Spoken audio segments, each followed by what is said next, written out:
ජයග්‍රාහී දවසක්. හෙට දවසත් ගොඩනගන දවසක්. අලුතින් හිතලා ආරම්භ කරන්න පුළුවන් දවසක්. නැකත් ඕනේම නෑ.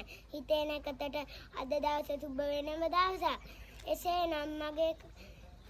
එසේනම් අවසරයි කතා කරන්නට මගේ රට ගැන. ඉන්දියන් සාගරයේ මුතු ඇටය, පෙරදිග ධාන්‍යාගාරය, ලෝකෙන් උතුම්ම රට, ලෝකෙන් ලස්සනම රටක් යයි සියල්ලන්ගේම ආදානය ලබාගත් රටක් ලෙස මගේ මාතෘ භූමිය හඳුන්වන්න පුළුවන්.